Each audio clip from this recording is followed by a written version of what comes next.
Hello everyone, इस video से मैं कंटिन्यूस चार्ज डिस्ट्रीब्यूशन का डिस्कशन लेने वाला हूं। बहुत इंपॉर्टेंट है ये टॉपिक क्योंकि हर एक एंट्रेंस एग्जामिनेशन में कुछ ना कुछ क्वेश्चन इसके रिलेटेड पूछा ही जाता है। तो स्टार्ट मैं करूंगा क्वांटाइजेशन ऑफ चार्ज से, क्योंकि हमने पहले ही पढ़ा था चार्ज का कैरेक्टरिस्टिक कि चार्ज इज क्वांटाइज। तो यहां पर कंटिन्यूस क्यों अब आ रहा है? तो इंपॉर्टेंट पार्ट ये है कि आप पहले समझो कि चार्ज को हम कंटिन्यूस क्यों ट्रीट करते हैं। तो पहला इंपॉर्टेंट पार्ट अगर मैं कहूं कि आपके पास चार्ज क्वांटाइज्ड होता है, चार्ज इज क्वांटाइज्ड। अगर चार्ज क्वांटाइज्ड है तो आप किसी भी बॉडी पर चार्ज को रिप्रेजेंट कर सकते हो, Q is equal to plus minus n e. इस तरीके से आप रिप्रेजेंट करते हो, जहां पर आपका n जो होता है वो एक इंटीजर होता है, वो आपका इंटीजर होता है।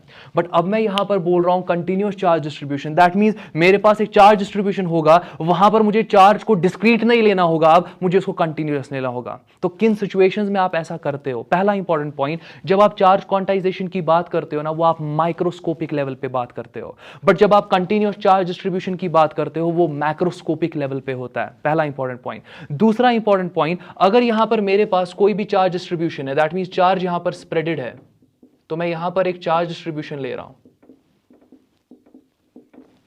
तो यहां पर आप देख सकते हो ये पूरा एक चार्ज डिस्ट्रीब्यूशन है। इस पूरे डिस्ट्रीब्यूशन की वजह से मैं इस पॉइंट पे इलेक्ट्रिक फील्ड निकालना चाहता हूं। Let this point be x. मैं इस पॉइंट पे क्या निकालना चाहता हूं? मैं इलेक्ट्रिक फील्ड निकालना चाहता हूं। अब इंपॉर्टेंट पार्ट ये है कि कोई भी दो चार्जेस के बीच का अगर मैं सेपरेशन आर ले रहा हूं, आप खुद से देख लो कि यहां पर आपके पास ये दो चार्जेस है, इनके बीच का सेपरेशन आर है, और पूरी डिस्ट्रीब्यूशन और इस पॉइंट एक्स के बीच का जो सेपरेशन है,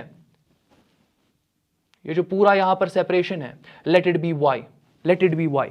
अब समझो, दो चार्जेस के बीच का सेपरेशन जो है वो बहुत कम है इन कंपैरिजन टू जो इस पूरी डिस्ट्रीब्यूशन और पॉइंट, जिस पॉइंट पे आप इलेक्ट्रिक फील्ड निकालना चाहते हो, इनके बीच के सेपरेशन के कंपैरिजन में।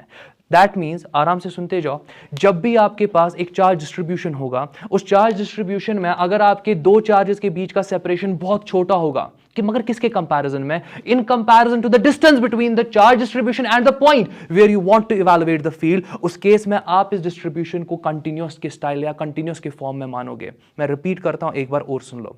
जब भी आपके पास एक डिस्ट्रीब्यूशन होगा ना, उस डिस्ट्रीब्यूशन में चार्जेस के बीच का सेपरेशन जो होगा वो नेग्लिजिबल होगा इन कंपैरिजन टू जो डिस्टेंस है बिटवीन द पॉइंट जहां पर आप फील्ड निकालना चाहते हो and your charge distribution, that is y. आप देख सकते हो कि आर बहुत छोटा है वाई के कंपैरिजन में, तो यहां पर जो है आपके पास चार्ज डिस्ट्रीब्यूशन है, आप उसको कंटिन्यूअस ट्रीट कर सकते हो।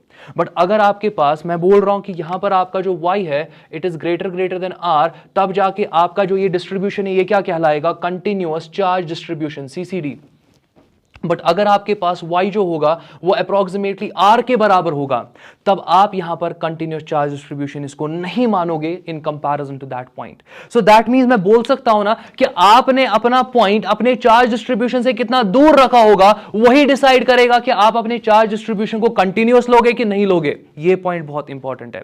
फर्दर अब बात करता हूं, तो यहां पर तो अब आपको समझ में आया होगा कि कंटिन्यूअस चार्ज डिस्ट्रीब्यूशन का मतलब क्या होता है। जब आपके पास चार्ज डिस्ट्रीब्यूशन में चार्जेस के बीच का सेपरेशन बहुत नेग्लिजिबल होता है in comparison to the distance between your charge distribution and the point where you want to evaluate the field. तो ये आपके लिए बहुत इंपॉर्टेंट पैरामीटर है, तभी जाके आप इस डिस्ट्रीब्यूशन को मान सकते हो कंटिन्यूअस डिस्ट्रीब्यूशन। अब आपके पास चार तरीके के डिस्ट्रीब्यूशंस होते हैं, मैं लिखता हूं यहां पे, आपके पास चार तरीके के डिस्ट्रीब्यूशंस होते हैं। पहला आपके पास लीनियर चार्ज डिस्ट्रीब्यूशन होता है।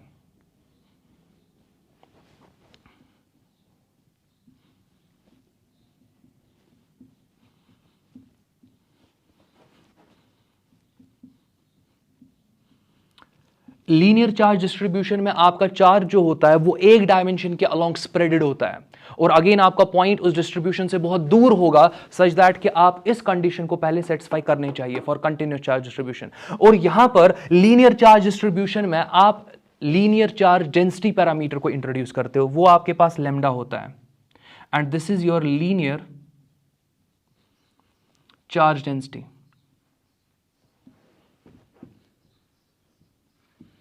और ये आपके पास होता है चार्ज पर यूनिट लेंथ। तो ये आपके पास, आप देख सकते हो, ये आपके पास पहला डिस्ट्रीब्यूशन, इसको बहुत डिटेल में स्टडी करने वाले हैं हम। दूसरा आपके पास होता है एंगुलर चार्ज डिस्ट्रीब्यूशन।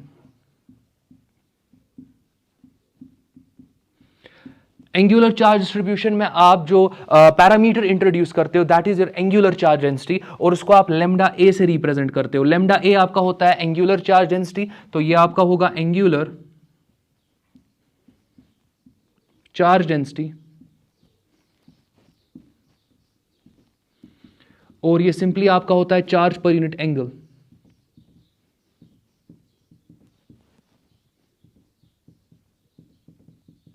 और इसको भी हम अच्छे तरीके से डिस्कस करने वाले हैं, एक एक डिस्ट्रीब्यूशन को बहुत अच्छे से डिस्कस करने वाले हैं, और आप खुद से फिर देखोगे कि कितने क्वेश्चंस आप एंट्रेंस के बहुत कम टाइम में फिर सॉल्व करोगे, प्रोवाइडेड कि जितने भी हम रिजल्ट्स यहां पे डिराइव करेंगे इस वीडियो में और नेक्स्ट आने वाले वीडियो में वो आपको टिप ऑफ द टंग होने चाहिए। चलो नेक्स्ट आपके पास जो डिस्ट्रीब्यूशन होता है that is your surface charge distribution.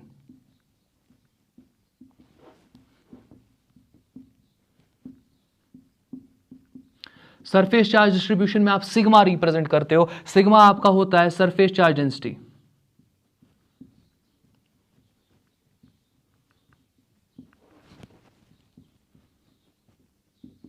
और आप इसको बोलते हो charge per unit area.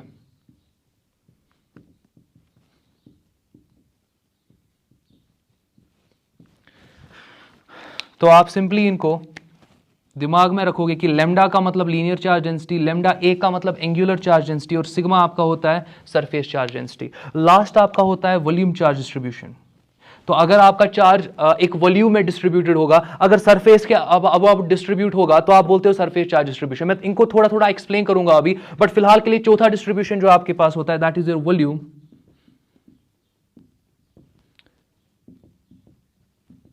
Charge distribution.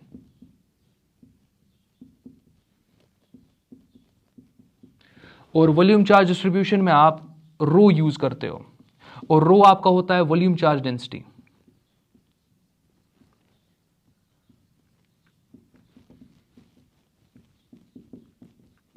और यह आपका होता है चार्ज पर यूनिट वॉल्यूम।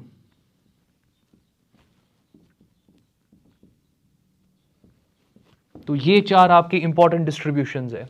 अब अगर मैं बात करूं लीनियर चार्ज डिस्ट्रीब्यूशन, तो आप क्या कर सकते हो, आप एक लाइन ले लो, एक थ्रेड ले लो, और थ्रेड पर पॉजिटिव चार्ज रख दो, और आपका पॉइंट ऑफ ऑब्जर्वेशन यहां पर है जहां पर आपको फील्ड निकालना है। आप देख सकते हो कि दो चार्जेस के बीच का सेपरेशन बहुत कम है इन कंपैरिजन टू पूरे डिस्ट्रीब्यूशन और इस पॉइंट के बीच के डिस्टेंस के कंपैरिजन में। तो यहां पर आप बोलते हो कि ऐसे डिस्ट्रीब्यूशन को, जो अबाउट वन डायमेंशन आपका डिस्ट्रीब्यूशन होता है चार्ज का, ऐसे डिस्ट्रीब्यूशन को आप क्या कहते हो, लीनियर चार्ज डिस्ट्रीब्यूशन। तो ये आपका होता है लीनियर चार्ज डिस्ट्रीब्यूशन।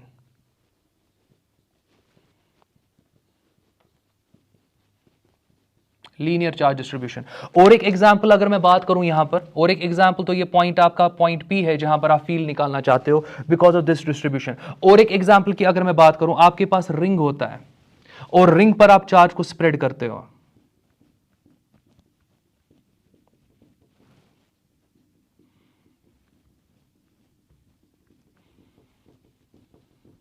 अगेन ये आपका लीनियर चार्ज डिस्ट्रीब्यूशन ही बन जाता है। दूसरा मैंने क्या कहा, एंगुलर चार्ज डिस्ट्रीब्यूशन। चलो एंगुलर चार्ज डिस्ट्रीब्यूशन का एग्जांपल देता हूं। लेट अस अज्यूम कि आपके पास कोई एक आर्क है, आपके पास कोई एक आर्क है, और आपके पास कोई भी मेटल प्लेट है फॉर एग्जांपल, और वो सिंपली इस शेप का है, और आपने इसी पर पॉजिटिव चार्ज रख दिया।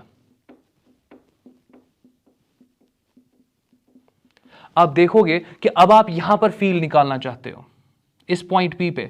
आप क्या कर सकते हो, यहां पे इस आर्क के दो एंड्स होंगे ना, आप क्या करोगे, आप सिंपली इस एंड को पॉइंट पी के साथ कनेक्ट जरा करो। अच्छा, इस एंड को जरा पॉइंट पी के साथ कनेक्ट करो, यहां पर एक एंगल सबटेंड हो रहा है एंड दैट इज थीटा। कुछ ना कुछ चार्ज होगा ना यहां पे, दैट इज क्यू, और ये चार्ज इस वक्त स्प्रेडेड है अबाउट दिस एंगल थीटा। तो ये वाला डिस्ट्रीब्यूशन आपका क्या बन जाएगा, एंगुलर चार्ज डिस्ट्रीब्यूशन। ये वाला डिस्ट्रीब्यूशन क्या बन जाएगा, एंगुलर चार्ज डिस्ट्रीब्यूशन।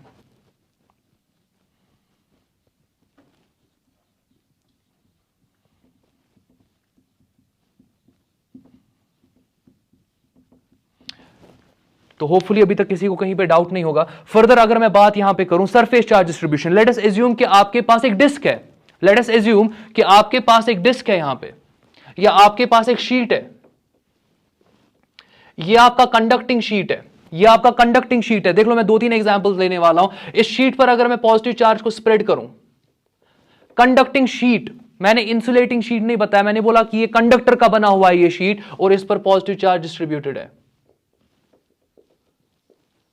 तो यहां आपका चार्ज जो है ना वो स्प्रेडेड है ओवर सरफेस, ये आपका बन जाएगा सरफेस चार्ज डिस्ट्रीब्यूशन। और एक एग्जांपल मैं ले सकता हूं आपका कंडक्टिंग डिस्क। अगर आपके फॉर एग्जांपल आपके पास एक डिस्क होगा जो कि कंडक्टर का, कंडक्टिंग मटेरियल का बना होगा, उस पर अगर आप पॉजिटिव चार्ज दोगे वो भी ओवर सरफेस ही डिस्ट्रीब्यूट होगा। तो दैट मींस मैं एक डिस्क की बात कर सकता हूं, मैं एक डिस्क की बात कर सकता हूं यहां पे।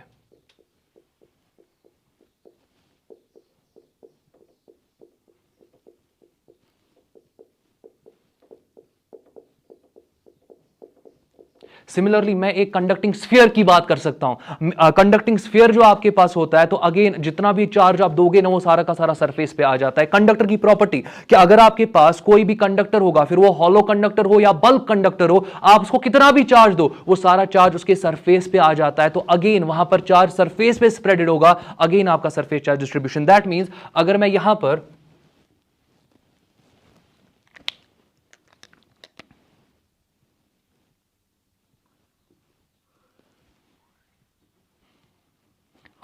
पर एक कंडक्टर ले रहा हूं, रादर कंडक्टिंग स्फीयर ले रहा हूं, इस कंडक्टिंग स्फीयर पे भी आप देखोगे कि आपका जो पॉजिटिव चार्ज होगा वो इसके सरफेस पर ही होगा,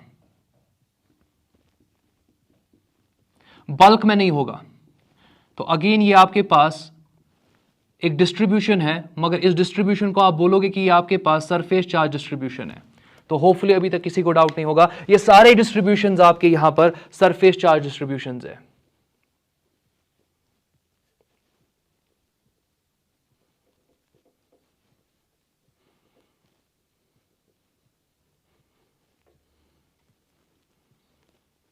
सरफेस चार्ज डिस्ट्रीब्यूशन। लास्ट वाला पार्ट, अगर आपके पास एक इंसुलेटिंग बॉल होगा, एक रबर बॉल होगा, रबर बॉल में अगर आप चार्ज दोगे ना, वो चार्ज सारा सरफेस पे नहीं आ जाता है, वो उसके बल्क में भी रहेगा, क्योंकि आपका इंसुलेटर या रबर बॉल जो है वो कंडक्टर नहीं है। तो जितना भी आप उसको चार्ज उसके बल्क में दोगे वो उसके बल्क में ही रहेगा, चार्ज सरफेस की तरफ खुद से मूव नहीं करेगा, क्योंकि वो आपके पास इंसुलेटिंग बॉल होगा या वो आपके पास एक रबर बॉल होगा। तो वहां पर वैसे डिस्ट्रीब्यूशन को आप बोल सकते हो कि चार्ज पूरे वॉल्यूम में स्प्रेडेड है, वैसे डिस्ट्रीब्यूशन को आप वॉल्यूम चार्ज डिस्ट्रीब्यूशन बोल सकते हो। दैट मींस यहां पर जो ये मैं शेल बोलो या बोलो आप कंडक्टिंग स्फीयर बोलो, ये जो स्फीयर आपके पास है इन शॉर्ट ये आपका कंडक्टिंग है, ये दिमाग में रखो। बेस यहीं से स्टार्ट होती है, जब आपको पूरा क्लियर होता है कि आपको अगर एक स्फीयर देकर है, कंडक्टिंग स्फीयर देकर है, सरफेस चार्ज डिस्ट्रीब्यूशन के बारे में बात करोगे। अगर आपके पास एक रबर बॉल है, एक इंसुलेटिंग स्फीयर आपको देकर है, तो आप वहां पे वॉल्यूम डिस्ट्रीब्यूशन की बात करोगे। तो कॉन्सेप्ट आपके यहीं से बिल्ड होते हैं। तो लास्ट पार्ट अगर मैं बताऊं तो आपके पास यहां पे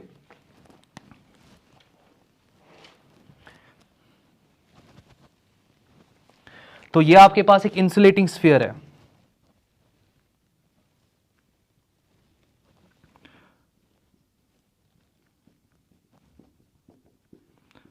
तो कंफ्यूज अपने आप को नहीं करोगे। आपको लग रहा होगा डायग्राम वाइज वो डायग्राम और ये डायग्राम सेम है, बट फर्क है वो कंडक्टिंग मटेरियल है, ये आपका यहां पे इंसुलेटिंग मटेरियल है।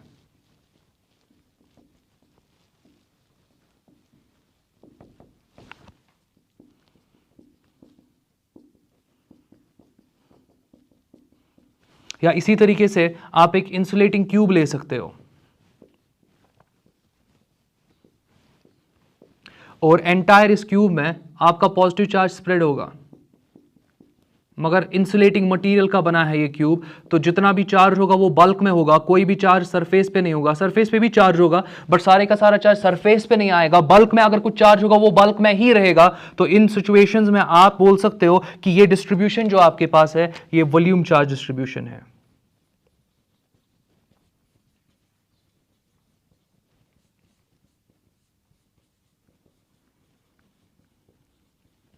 ये आपका वॉल्यूम चार्ज डिस्ट्रीब्यूशन है। तो होपफुली आपको डायग्रामेटिकली समझ में आया होगा कि लीनियर चार्ज डिस्ट्रीब्यूशन क्या होता है, किन सिचुएशंस में आप। अब अगेन आप देखोगे कि आगे जाके मैं यहां पर एक कंडक्टिंग स्ट्रिप या मैं एक थ्रेड पे पॉजिटिव चार्ज लूंगा, इसकी वजह से मैं फील्ड निकालूंगा, तो ये पढ़ना है हमें। सिमिलरली आपके पास अगर एक रिंग है, इस रिंग के सर्कमफ्रेंस पे आपने अपने पॉजिटिव चार्ज को स्प्रेड करा हुआ है, ये एक लीनियर चार्ज डेंसिटी डिस्ट्रीब्यूशन है यहां पे, इसकी वजह से हम फील्ड को स्टडी करेंगे। सिमिलरली अगर मैं बात करूं यहां पे आपके पास एक शीट है, इसकी इसकी वजह से फील्ड को स्टडी करेंगे, आपके पास एक डिस्क है, इसकी वजह से हम फील्ड को स्टडी करेंगे, आपके पास एक कंडक्टिंग स्फीयर है, इसकी वजह से हम फील्ड को स्टडी करेंगे at any arbitrary point. Similarly आपके पास यहां पर इंसुलेटिंग स्फीयर है, इसकी वजह से भी हम देखेंगे कि फील्ड क्या होगा इसके सराउंडिंग में। इवन हम देखेंगे कि इस स्फीयर के अंदर अगर फील्ड होगा तो कितना होगा। सिमिलरली अगर हम एक कंडक्टिंग स्फीयर के अंदर जाएंगे तो वहां पे कितना फील्ड होगा। ये सारी चीजें हम नेक्स्ट कुछ वीडियोस में डिस्कस करेंगे, तो होपफुली किसी को डाउट नहीं होगा। तो पहला जो आज हम डिस्कशन यहां पे स्टार्ट करने वाले हैं, जो थोड़ा सा मैं यहां पे लेने वाला हूं, that will be your linear charge distribution. और हम लीनियर चार्ज डिस्ट्रीब्यूशन देखेंगे एक थ्रेड पर, तो ये पहला होगा। नेक्स्ट वीडियो की जब मैं बात करूंगा तो वहां पर हम ये वाला केस लेंगे, हमें देखेंगे कि एक रिंग की वजह से, एक रिंग के सरकमफ्रेंस पे अगर आप चार्ज को डिस्ट्रीब्यूट करते हो तो उस रिंग की वजह से आपका इलेक्ट्रिक फील्ड स्पेस में कैसा होगा। तो इन चीजों को हम डिस्कस करेंगे, बट फिलहाल के लिए स्टार्ट करते हैं लीनियर चार्ज डिस्ट्रीब्यूशन से। तो पहला जो हम यहां पे कंटिन्यूस चार्ज डिस्ट्रीब्यूशन डिस्कस करने वाले हैं, that is linear charge distribution. But इसका डिस्कशन स्टार्ट करने से पहले थोड़ा सा इलेक्ट्रिक फील्ड वाले पार्ट में वापस चले जाते हैं कि एक चार्ज की वजह से, कोई भी चार्ज अगर आपको दिया होगा तो उसकी वजह से आप फील्ड कैसे निकालते हो। अब देख लो यहां पर, अगर इलेक्ट्रिक फील्ड की डेफिनेशन की मैं बात करूं तो आपको पहले ही पता होता है कि अगर आपके पास, आपको इलेक्ट्रिक फील्ड वेक्टर को डिफाइन करना है, it is simply force per unit charge. And ये जो आपके पास चार्ज होता है, this is your test charge. तो दैट मींस यहां पर करते क्या हुआ, आपको यहां पर लेट अस एज्यूम एक सोर्स चार्ज की वजह से इलेक्ट्रिक फील्ड निकालना होता है एट अ डिस्टेंस x, और यहां पर इस पॉइंट पे आपको फील्ड निकालना है। जिस पॉइंट पे आपको फील्ड निकालना होता है वहां पर आप एक टेस्ट चार्ज को लाते हो, वहां आप इंट्रोड्यूस करते हो एक टेस्ट चार्ज को। तो आप देख सकते हो मैं इंट्रोड्यूस यहां पे करने वाला हूं एक टेस्ट चार्ज को। तो ये आपके पास यहां QT है, तो यही तो होता है। अब ये जो आपके पास टेस्ट चार्ज होता है ये वैनिशिंगली स्मॉल होता है, दैट मींस आप अंडर लिमिटिंग कंडीशंस इस टेस्ट चार्ज को इंट्रोड्यूस करते हो। तो दैट मींस आप यहां पे लिख सकते हो limit this test charge is vanishingly small so it tends to 0। तो ये आपका डेफिनेशन है इलेक्ट्रिक फील्ड का।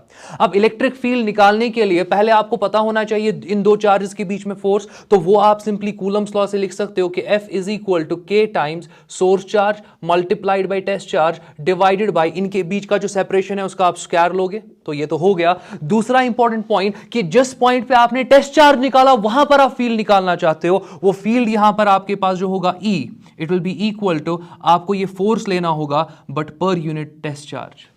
और टेस्ट चार्ज आपने कहां रखा था, जहां पर फील्ड निकालना था। ये पॉइंट बहुत इंपॉर्टेंट है। और ये किसके बराबर आता है, it is equal to K times source charge divided by x square.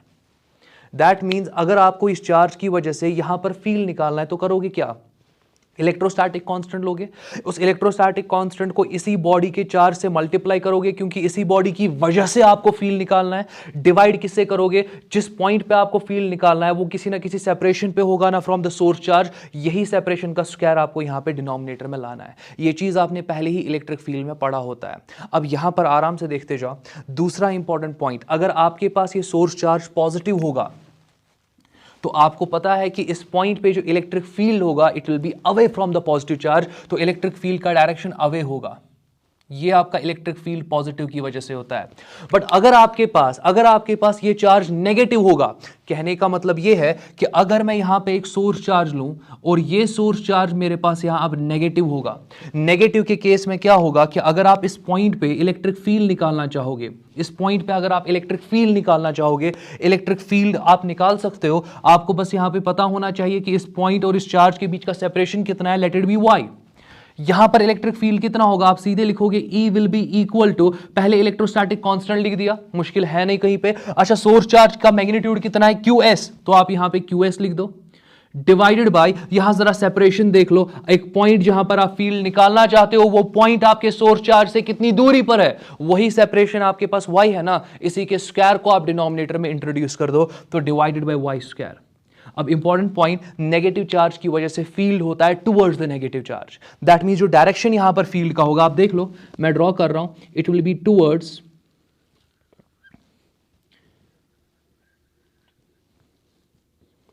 The negative charge. बस ये चीजें आपको क्लियर होनी चाहिए। अब मैं ये टॉपिक पढ़ा सकता हूं अच्छे तरीके से। तो देख लो यहां पर, अगर आपके पास कोई भी लीनियर चार्ज डिस्ट्रीब्यूशन होगा, लेट अस सपोज मेरे पास एक थ्रेड है, इस थ्रेड पर मैं पॉजिटिव चार्ज रख रहा हूं, इस थ्रेड पर मैंने पॉजिटिव चार्ज को डिस्ट्रीब्यूट करके रख दिया। अच्छा, अलोंग द लेंथ आप देख रहे हो कि आपका पॉजिटिव चार्ज डिस्ट्रीब्यूटेड है ना, इस डिस्ट्रीब्यूशन को आप लीनियर चार्ज डिस्ट्रीब्यूशन कहते हो। मुश्किल है नहीं कहीं पे। अब आप यहां पर क्या करना चाहते हो, इस डिस्ट्रीब्यूशन की वजह से लेट अस एज्यूम कि आप इस पॉइंट पे फील्ड निकालना चाहते हो and the point is P. तो पॉइंट पी पे क्या निकालना चाहते हो, इलेक्ट्रिक फील्ड। अप्रोच क्या होगा यहां पे, डायरेक्टली आप यहां पर कूलम्स लॉ अप्लाई नहीं कर सकते हो। दैट मींस ये जो मैंने कूलम्स लॉ अप्लाई किया, फिर यहां कूलम्स लॉ अप्लाई करने पे मैंने इलेक्ट्रिक फील्ड का वैल्यू निकाला, तो ऐसा कुछ यहां पे अप्रोच आप डायरेक्टली अप्लाई नहीं कर सकते हो। फिर कैसे करोगे सॉल्व? तो देख लो, करना क्या है, आपको इस पूरे डिस्ट्रीब्यूशन में से एक छोटा सा चंक लेना है, छोटा सा पार्ट लेना है। वो छोटा सा पार्ट मैं यहां पे लेता हूं, आप देखते जाओ। ये मैंने छोटा सा पार्ट ले लिया। ये छोटा सा पार्ट इतना छोटा है, आप देखते जाओ, कि आप इसको ट्रीट कर सकते हो एज अ पॉइंट चार्ज। आप इसको ट्रीट कर सकते हो एज अ पॉइंट चार्ज। अच्छा, जब आप यहां पर स्टडी करते हो ना इलेक्ट्रिक फील्ड्स के बारे में, इवन दो मैंने सोर्स चार्ज यहां बड़ा बनाया, but this source charge is a point charge, this test charge is a point charge. जब भी आप कूलम्स लॉ अप्लाई करते हो ना, that applies to the point charge particles. Again Coulomb's law में पढ़ा हुआ है, अगर आपके पास डिस्ट्रीब्यूटेड चार्ज होगा, वहां पर कूलम्स लॉ डायरेक्टली अप्लाई नहीं होता। फिर अप्लाई कैसे करेंगे, वो आप थोड़ा सा यहां पे सीख रहे हो। तो मैंने इस पूरे डिस्ट्रीब्यूशन में एक छोटा सा चंक लिया, छोटा सा पार्ट लिया, और ये जो पार्ट आपके पास होगा, आप इसको ट्रीट कर सकते हो एज अ पॉइंट चार्ज। अच्छा, ये तो छोटा सा चार्ज है ना, छोटे से चार्ज को मैं बोल सकता हूं ना, this is differential charge. This is differential charge, और ये डिफरेंशियल चार्ज छोटी सी लेंथ पर डिस्ट्रीब्यूटेड है। दैट मींस ये डिफरेंशियल चार्ज आपके पास जो है, ये एक dx एलिमेंट पे डिस्ट्रीब्यूटेड है, dx लेंथ पे डिस्ट्रीब्यूटेड है, क्योंकि ये लेंथ बड़ा नहीं ना है, ये छोटा सा लेंथ है। छोटा सा लेंथ मींस डिफरेंशियल लेंथ, और इसी पे छोटा सा चार्ज होगा, that will B differential charge. मुश्किल होना नहीं चाहिए। अब देख लो, आप सिंपली अब ये इसको पॉइंट चार्ज ले सकते हो। ये आपका पॉइंट है जहां पर आप इलेक्ट्रिक फील्ड निकालना चाहते हो। आप इस पॉइंट चार्ज को इस पॉइंट के साथ पहले ज्वाइन कर दो through a line, dotted line. तो देख लो, मैं कर रहा हूं।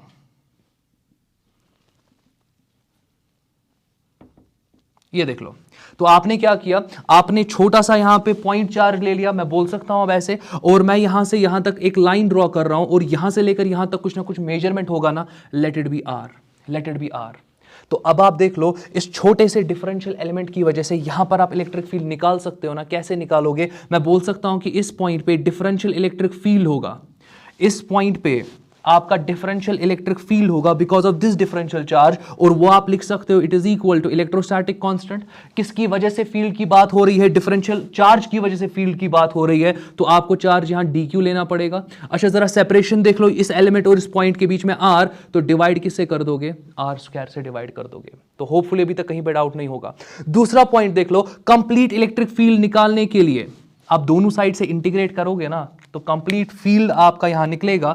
उसका टेक केयर इंटीग्रेशन खुद से करेगा। तो to evaluate the complete field you just integrate on both sides. तो आप देख रहे हो कि इलेक्ट्रिक फील्ड आपका आ जाएगा, it will be equal to integral electrostatic constant k आपके पास है, आपके पास dq है, डिवाइडेड बाय r², और यही आपका आंसर आ जाएगा। That means when you solve this integral, आपको इलेक्ट्रिक फील्ड मिल जाएगा इस पॉइंट पे। अब जब आप इस इंटीग्रल को सॉल्व करोगे, आपके पास एक लोअर लिमिट होगा, आपके पास एक अपर लिमिट होगा। अंडर प्रॉपर लिमिट्स आप यहां पर इस इंटीग्रल को जब इवैल्यूएट करोगे, आपको पूरे डिस्ट्रीब्यूशन की वजह से इस पॉइंट पे क्या मिलेगा, इस पॉइंट पे नेट इलेक्ट्रिक फील्ड मिलेगा। तो ये तरीका होता है एक डिस्ट्रीब्यूशन की वजह से एक पॉइंट पे इलेक्ट्रिक फील्ड निकालने का। तो होपफुली अभी तक कहीं पे डाउट नहीं होगा। अब देख लो, यहां पर थोड़ा सा मैं और कुछ इंट्रोड्यूस कर सकता हूं। अगर आपके पास ये लीनियर चार्ज डिस्ट्रीब्यूशन है, आप लीनियर चार्ज डेंसिटी को इंट्रोड्यूस कर सकते हो। तो मैं बोल सकता हूं कि लैम्डा जो आपके पास है, which is linear charge density, ये आपका लीनियर चार्ज डेंसिटी, आप देखते जाओ। तो ठीक है, लीनियर चार्ज डेंसिटी का मतलब क्या होता है, चार्ज पर यूनिट लेंथ। तो मैं लैम्डा लिख सकता हूं, it is equal to charge per unit length. अब चार्ज पर यूनिट लेंथ आप बोल सकते हो total charge divided by total length, ये एक तरीका होता है। या इसको आप ऐसे भी लिख सकते हो, it is equal to differential charge by differential length, because ये डेंसिटी है, डेंसिटी का मतलब पर यूनिट लेंथ आप ले रहे हो, तो total charge by total length जो रेशियो बियर करेगा ना, वही रेशियो आपको differential charge by differential length भी देगा, बिकॉज इट इज रेशियो। जब आप बड़े नंबर को बड़े नंबर से बड़े, ऊपर भी बड़ा नंबर होगा नीचे भी बड़ा नंबर होगा, तो डिवीजन में आपको कुछ ना कुछ मिल जाएगा। अब आप अगर दो छोटे नंबर्स को डिवाइड करोगे, यहां पर भी सेम रेशियो आपको मिल जाएगा, और वो रेशियो आपका लैम्डा कहलाता है लीनियर चार्ज डेंसिटी। तो होपफुली अभी तक कहीं पे डाउट नहीं होगा। तो कंटिन्यू मैं करता हूं। अब देख लो यहां पर आपके पास आप लिख सकते हो ना कि lambda it is equal to d q by d L.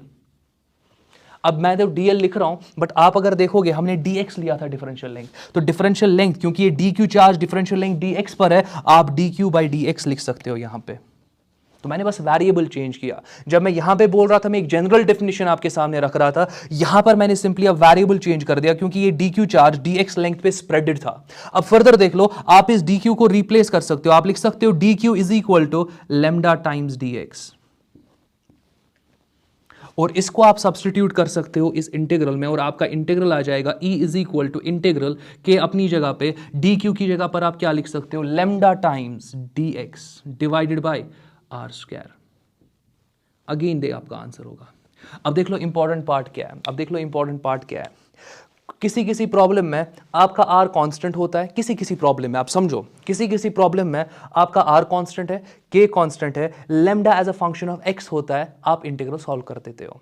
किसी किसी प्रॉब्लम में आप देखोगे कि r as a function of x होगा, lambda as a function of x होगा, यहां पर लैम्डा बाय आर स्क्वायर एक फंक्शन आपका होगा x वेरिएबल का, और उसी को फिर आप integrate with respect to x करोगे, k तो कांस्टेंट है, हमेशा इंटीग्रेशन के बाहर आ जाएगा। सो अगेन ये आपके पास लाइन इंटीग्रल है, क्योंकि आप अलोंग द लाइन यहां पे इंटीग्रल को सॉल्व कर रहे हो, तो हमेशा इस इंटीग्रल के सामने लाइन लिखा करो, because this is a line integral. ये वन डायमेंशनल इंटीग्रल है। अगर टू डायमेंशनल इंटीग्रल होता तो आपको यहां सरफेस इंटीग्रल लिखना था, वो आगे जाके देखेंगे। तो होपफुली अभी तक डिस्कशन में डाउट नहीं होगा। अभी तो मैंने कोई स्पेशल केस लिया नहीं, मैंने एक जनरल इंट्रोडक्शन आपको दिया कि किस तरीके से आप लीनियर चार्ज डिस्ट्रीब्यूशन की वजह से एक पॉइंट पे फील्ड निकाल सकते हो। दैट मींस इंटीग्रेशन पे कमांड होना चाहिए, इंटीग्रेशन पे कमांड होना चाहिए।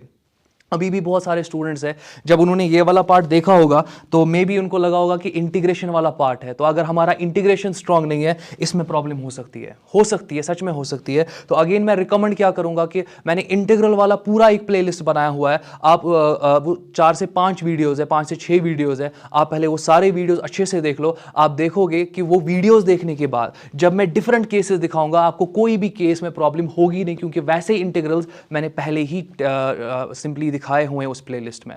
तो फिलहाल के लिए होपफुली अभी तक कहीं पे डाउट नहीं होगा। चलो पहला केस लेते हैं लीनियर चार्ज डिस्ट्रीब्यूशन में, स्पेशल केस ना, जिसका रिजल्ट आप मेमोराइज फिर करोगे। तो पहला केस लेते हैं।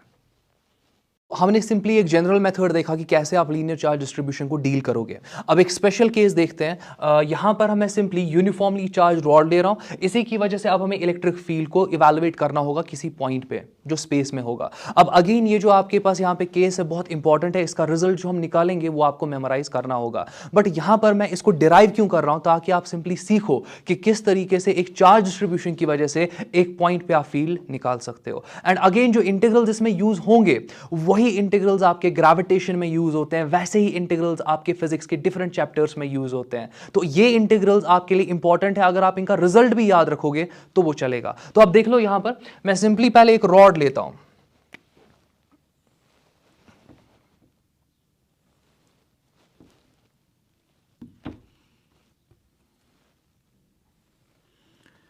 मैं एक रॉड ले रहा हूं और इसी रॉड पर पॉजिटिव चार्ज यूनिफॉर्मली डिस्ट्रीब्यूटेड है। अब आप सोचोगे नेगेटिव चार्ज भी ले सकते हो, उसकी वजह से सिर्फ इलेक्ट्रिक फील्ड वेक्टर्स की डायरेक्शन चेंज होंगे, मैं वो दिखा दूंगा आगे। बट फिलहाल के लिए मैं पॉजिटिव चार्ज ले रहा हूं। लेट अस एज्यूम कि इस पूरे यूनिफॉर्मली चार्ज रॉड की वजह से आपको इस पॉइंट पे फील्ड निकालना होगा। लेट्स एज्यूम, और आपको देकर होता है कि perpendicular distance between this point and rod जो आपका है ना, वो आपको पहले ही देकर होता है। तो वो आप ड्रॉ कर सकते हो कंस्ट्रक्शन यहां पे। ये आपका रेफरेंस लाइन होता है, ये आपका रेफरेंस लाइन है, और आपके रॉड से लेके इस पॉइंट तक का परपेंडिकुलर डिस्टेंस यूजुअली आपको आर देकर होता है। तो दैट मींस ये डिस्टेंस आपका यहां पे आर होने वाला है। तो आर आपका यूजुअली नोन होता है। तो हो गया। दूसरा इंपॉर्टेंट पार्ट, यहां पर ये जो पॉइंट है, इस पॉइंट को आप एग्जैक्टली इस एंड के साथ भी ज्वाइन करोगे, इस पॉइंट को आप इस एंड के साथ भी ज्वाइन करोगे, यहां पर दो एंगल्स यहां पर एनक्लोज हो जाएंगे। वो एंगल्स भी नोन होते हैं, वो आपको देकर होते हैं। तो चलो पहले मैं वो एंगल्स ड्रॉ करता हूं।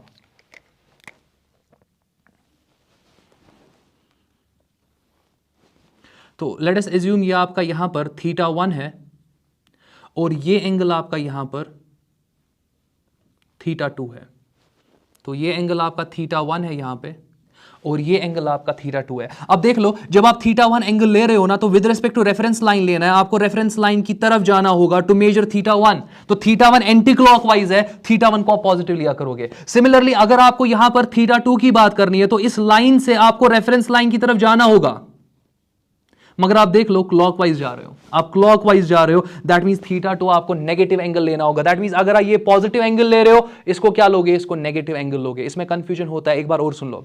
अगर आप यहां पर θ1 मेजर करना चाहते हो ना, तो ब्लू कलर की लाइन से आप यहां रेफरेंस लाइन की तरफ जाओ। जब आप ऐसे जा रहे हो तो आप यहां एंटी क्लॉकवाइज जा रहे हो, तो θ1 एंटी क्लॉकवाइज वाला एंगल है, इसको आप क्या लिया करोगे, पॉजिटिव। अच्छा, अगर आपको θ2 लेना है, θ2 के लिए आपको यहां से चलना पड़ेगा clockwise towards the reference line. That means आप क्लॉकवाइज जा रहे हो, तो θ2 आपका क्या होने वाला है, नेगेटिव एंगल होने वाला है। इस चीज को अंडरस्टैंड करो। अच्छा, और एक पॉइंट देख लो। अब आपको यहां पर इलेक्ट्रिक फील्ड निकालना है, इलेक्ट्रिक फील्ड निकालना है ना। देखो अब यहां पर आप क्या सिंपली करोगे, आप पहले एक छोटा सा एलिमेंट लोगे, वो एलिमेंट आपके पॉइंट चार्ज के जितना होगा। दैट मींस उस एलिमेंट को आप as a point charge treat कर सकते हो। यही स्टेप नंबर 1 था ना। तो स्टेप नंबर 1 में यहां पे लेने वाला हूं, मैं क्या करने वाला हूं कि मैं रेफरेंस लाइन से एट अ डिस्टेंस x एक dx एलिमेंट लेने वाला हूं और इस dx एलिमेंट पर जो चार्ज होगा वो dq होगा। तो पहला पॉइंट हो गया। अच्छा, ये जो डिफरेंशियल एलिमेंट है जिसका चार्ज dq है, इसकी वजह से इस पॉइंट पे फील्ड होगा बड़ा फील्ड की छोटा फील्ड होगा। तो आपको करना क्या है, फील्ड को इवैल्यूएट करना है। पहले आप इस डिफरेंशियल चार्ज को और इस पॉइंट को ज्वाइन करो। तो मैं यहां पे ज्वाइन कर रहा हूं। अब इलेक्ट्रिक फील्ड पॉजिटिव चार्ज की वजह से टुवर्ड्स के अवे होता है, तो इस पॉइंट पे इलेक्ट्रिक फील्ड का डायरेक्शन कुछ ये होने वाला है, ये देख लो, इस लाइन के अलोंग होने वाला है। और ये इलेक्ट्रिक फील्ड आपका डिफरेंशियल इलेक्ट्रिक फील्ड होने वाला है।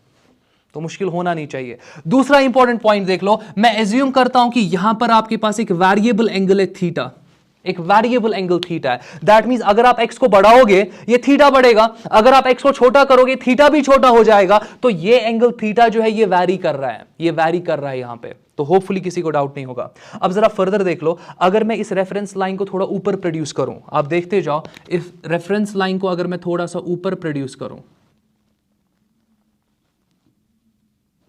अगर आपके पास ये थीटा है तो ये एंगल भी आपका यहां पर थीटा होगा, वर्टिकली अपोजिट एंगल्स। अब जरा समझो, यहां पर आप इस डीई इलेक्ट्रिक फील्ड को निकाल सकते हो। जरा डीई इलेक्ट्रिक फील्ड देखते हैं किसके बराबर होगा, जरा समझो। यहां पे पहला स्टेप लिख रहा हूं मैं, यहां से आ जाता हूं, आराम से देखते जाओ। पहला स्टेप लिख रहा हूं कि आपका जो डिफरेंशियल इलेक्ट्रिक फील्ड है, इट इज इक्वल टू किसके बराबर होता है, आप पहले K लिखोगे, that is electrostatic constant. Differential field होगा डिफरेंशियल चार्ज की वजह से, वो आपके पास यहां पे dq है, तो मैं लिख रहा हूं यहां पर dq। मुश्किल मत है कहीं पे। डिवाइड किससे करोगे, आपके इस dq एलिमेंट और इस पॉइंट के बीच का सेपरेशन कितना होगा, जरा ये देख लो, राइट एंगल ट्रायंगल बन रहा है। राइट एंगल ट्रायंगल में आपको बेस पता है x है, आपको परपेंडिकुलर पता है r है, ये हाइपोटेन्यूज पता कर सकते हो ना आप। ये हाइपोटेन्यूज यहां पर आपके पास किसके बराबर होगा, under root of r square plus x square. तो यहां पर आपको इसी डिस्टेंस का, ये जो हाइपोटेन्यूज वाला डिस्टेंस है, इसी का स्क्वायर लेना होगा। सो अंडर रूट ऑफ यहां पर x square plus r square का होल स्क्वायर आप लोगे। ये आपने डिफरेंशियल इलेक्ट्रिक फील्ड इस पॉइंट पे निकाल दिया because of this differential element. Step number 1। तो होपफुली अभी तक डाउट नहीं होना चाहिए। थोड़ा सा सॉल्व करते हैं। मैं लिख सकता हूं स्टेप नंबर 2 में कि DE जो आपके पास है, it is equal to K अपनी जगह पे है, मैं लिख सकता हूं DQ की जगह पर लैम्डा टाइम्स dx। इसमें डाउट नहीं होना चाहिए। हमने अभी देखा वीडियो में कि आपके पास जो लैम्डा होता है, it is simply dq by dx। Therefore मैं बोल सकता हूं कि आपका जो dq होगा, it is nothing, it is lambda times dx। तो मैंने लैम्डा टाइम्स dx लिख दिया। फर्दर डिवाइड क्या करोगे, यहां पे डिवाइड आपके पास आ जाएगा x square plus r square. तो ये डिफरेंशियल इलेक्ट्रिक फील्ड की बात हो रही है, टोटल इलेक्ट्रिक फील्ड की अभी बात ही नहीं मैंने की। अच्छा, ये जो डिफरेंशियल इलेक्ट्रिक फील्ड है, इसको रिजॉल्व कर सकते हो ना, जरा रिजॉल्व करो। एक कंपोनेंट यहां से आ जाएगा, ये DE x होने वाला है, ये DE का x कंपोनेंट होने वाला है। तो इसको आप सिंपली बोल सकते हो it is nothing, it is DE sine theta. Resolution आपको आता होगा, रेजोल्यूशन आपको आता होगा, थीटा ये वाला एंगल है, अगर थीटा ये वाला एंगल है तो ये साइन कंपोनेंट होगा, ये वाला कौन सा कंपोनेंट होगा, कॉस कंपोनेंट होगा। तो दूसरा कंपोनेंट आपका ये होने वाला है, और ये कंपोनेंट आपका यहां पर DE कॉस थीटा होगा। और DE कॉस थीटा आपका कुछ नहीं, ये आपका यहां पे डिफरेंशियल इलेक्ट्रिक फील्ड है बट अबाउट y। तो होपफुली अभी तक कहीं पे डाउट नहीं होगा। अब आप क्या करना चाहते हो, आप total electric field along x direction निकालना चाहते हो, आप total electric field along y direction निकालना चाहते हो। ये दो इक्वेशंस का जो रिजल्ट आपको नेट इलेक्ट्रिक फील्ड मिलेगा ना along x and along y, उन्हीं को आपको मेमोराइज करना है। तो होपफुली अभी तक कहीं पे किसी को भी डाउट नहीं होगा। तो आपको सारा समझ में आया होगा कि मैंने डायग्राम कैसे बनाया, आपको सारा समझ में आया होगा कि कैसे मैंने अभी डिफरेंशियल फील्ड्स को यहां पे लिया। इन्हीं डिफरेंशियल फील्ड्स को अब हम इंटीग्रेट करेंगे, इनको इंटीग्रेट करने पे हमें नेट फील्ड पता चलेगा इस पॉइंट पे अलोंग x एक्सिस कितना है, अलोंग y एक्सिस कितना है। अब देखो फर्क क्या है, अगर यहां पर नेगेटिव चार्ज डिस्ट्रीब्यूशन होता ना तो आपका ये वाला जो कंपोनेंट होता, ये वाला कंपोनेंट ये पीछे की डायरेक्शन में होता और ऊपर वाला कंपोनेंट जो है वो नीचे की डायरेक्शन में होता। बस इलेक्ट्रिक फील्ड, जो इलेक्ट्रिक फील्ड वेक्टर्स आपको दिख रहे हैं यहां पे, ये 180 डिग्री से रिवर्स हो जाते फॉर नेगेटिव चार्ज डिस्ट्रीब्यूशन। चलो फिलहाल के लिए आराम से देखते जाओ। फिलहाल के लिए यहां पर मैं यहां पर DEx which is simply equal to DE sine theta, मैं इसको इवैल्यूएट करता हूं ताकि मैं EX कंप्लीटली निकाल सकूं। तो EX जो आपके पास होगा, मैं इसको लिख सकता हूं ना, it is integral DE sine theta. तो कहीं पे डाउट होना नहीं चाहिए। फर्दर देख लो, मैं लिख सकता हूं कि जो आपका EX यहां पे होगा it is equal to integral DE का वैल्यू आपको पहले ही पता है, आप चेक कर लो, K times lambda into DX divided by x square plus r square. तो मैं लिखने वाला हूं यहां पे K टाइम्स लेमडा, फिर DX अपनी जगह पे, फिर डिवाइडेड बाय आपके पास यहां पर आने वाला है x square plus r square. अच्छा साइन थीटा, साइन थीटा क्या होता है, परपेंडिकुलर बाय बेस होता है ना। जरा ये ट्राइंगल देख लो, ये ट्राइंगल आप देख लो, इस ट्राइंगल में अगर मैं आपको बताऊं कि साइन थीटा किसके बराबर है, साइन थीटा जरा इस ट्राइंगल में देख लो, साइन थीटा होता है परपेंडिकुलर जो आपका x आ जाएगा डिवाइडेड बाय हाइपोटेन्यूज, हाइपोटेन्यूज आपने पहले ही निकाला हुआ है, that is your under root of r square plus x square, जिसको आप लिख सकते हो x divided by r square plus x square whole raise to the power 1/2। अच्छा जरा cos थीटा देख लो, cos थीटा इसी ट्राइंगल में किसके बराबर होगा, ट्राइंगल यही है, cos थीटा किसके बराबर होगा, बेस, क्योंकि एडजेसेंट साइड आपका बेस होता है, थीटा का एडजेसेंट साइड आपका r है तो ये बेस होगा। हाइपोटेन्यूज आपको पहले ही पता है r square plus x square का अंडर रूट है, तो cos थीटा को आप लिख सकते हो यहां पे r divided by under root of यहां पर r square plus x square. अच्छा इसको आप लिख सकते हो ना r divided by x square plus r square whole raise power 1/2। तो ये तरीका है लिखने का। अब यहां पर साइन थीटा की जगह पर क्या लिखना है आपको, साइन थीटा की जगह पर आप x डिवाइडेड बाय यहां पर लिखोगे r square plus x square whole raise to the power 1/2। तो this is the way how you deal with the things. तो होपफुली अभी तक कहीं पे डाउट नहीं होगा। अब यहां पर आपको क्या करना है, इंटीग्रल को सॉल्व करना है, बस इंटीग्रल को सॉल्व करना है। लिमिट्स मैंने अभी नहीं दिए, लिमिट्स लास्ट में मैं देने वाला हूं, बट फिलहाल के लिए यहां तक किसी को डाउट नहीं होना चाहिए। चलो इंटीग्रल को सॉल्व करते हैं। मैं लिख रहा हूं यहां पे EX it is equal to, आपका K कांस्टेंट होता है, लेमडा आपका कांस्टेंट है क्योंकि आपके पास यूनिफॉर्म चार्ज डिस्ट्रीब्यूशन है, आपका लेमडा क्या होगा, कांस्टेंट होगा, दैट मींस आपका यहां पे K लेमडा बाहर आने वाला है। तो यहां इंटीग्रेशन आने वाला है आपका x dx, K लेमडा तो बाहर निकाल दिया, x टाइम्स dx ऊपर ही रह रहा है, डिवाइडेड बाय इसको आप लिख सकते हो यहां पे x square plus r square whole raise power 3/2। Basis are same, आप पावर्स को यहां ऐड कर सकते हो इन मल्टीप्लीकेशन। तो होपफुली अभी तक कहीं पे डाउट नहीं होगा। अब फर्दर देख लो, ये आपका स्पेशल इंटीग्रल है, यहां पर आप स्पेशल सब्स्टिट्यूशन करते हो। स्पेशल सब्स्टिट्यूशन क्या है, आप लिख सकते हो let x is equal to r times tan of theta. तो आपके पास जो EX आ जाएगा it will be equal to K lambda अपनी जगह पर है, इंटीग्रल, अच्छा x की जगह पर स्पेशल सब्स्टिट्यूशन मैंने क्या रख दिया, it is r times tan of theta. अब आपके पास यहां पे dx है, dx के लिए आप क्या करोगे, आप इसी पार्ट को डिफरेंशिएट करोगे, आप x का डिफरेंशियल ले लो वो dx होगा, r अपनी जगह पे होगा। अच्छा tan थीटा का डिफरेंशियल जरा ले लो, tan थीटा का डिफरेंशियल किसके बराबर होता है, वो आपके पास secant square theta d theta होता है। तो इसमें किसी को डाउट नहीं होना चाहिए। अच्छा अगर कंफ्यूजन है, रुको थोड़ा सा मैं इसमें दिखाता हूं, इसमें कंफ्यूजन होता है आपको, तो अगेन सब्स्टिट्यूशन आपको पता होना चाहिए, स्पेशल सब्स्टिट्यूशन है। अगर आपको नहीं पता कैसे कर रहा हूं, प्लीज आप इंटीग्रल वाले वीडियोस चेक करो। तो यहां पर मैं जैसे बोल रहा हूं कि x is equal to r times tan theta, जरा x को डिफरेंशिएट करो with respect to theta, it will be equal to d by d theta r tan theta. अच्छा, आप r को बाहर निकाल सकते हो बिकॉज इट इज कांस्टेंट, क्योंकि ये वाला पार्ट हमेशा कांस्टेंट रहने वाला है। This is the perpendicular separation. r को बाहर निकालो तो r बाहर आ गया। Differentiation of tan theta is nothing, it is second square theta या सेक स्क्वायर थीटा। तो आप लिख सकते हो देयरफॉर आप इस d थीटा को यहां ट्रांसपोज कर दो, आपका जो dx है वो आपके पास आ जाएगा r times second square theta d theta. बहुत आसान है। अब आप क्या करोगे, अब आप यहां पे x का वैल्यू सब्स्टिट्यूट करो, x का वैल्यू सब्स्टिट्यूट करो, वो किसके बराबर है, r tan थीटा। आप dx का वैल्यू सब्स्टिट्यूट करो, वो आपके पास ये है। तो चलो सब्स्टिट्यूट करते हैं। तो आपके पास जो ex आ जाएगा it is equal to k अपनी जगह पे, लेमडा अपनी जगह पे, इंटीग्रल x की जगह पर आपके पास आ जाएगा r tan थीटा, और फिर आप dx अपनी जगह, dx की जगह पे सॉरी, आप यहां पर dx की जगह पर r times second square theta d theta लिख सकते हो, डिवाइडेड बाय, अच्छा x की जगह पर क्या लिखोगे, r square tan square theta, फिर प्लस आपके पास आर स्क्वायर आ जाएगा whole raise to the power 3/2।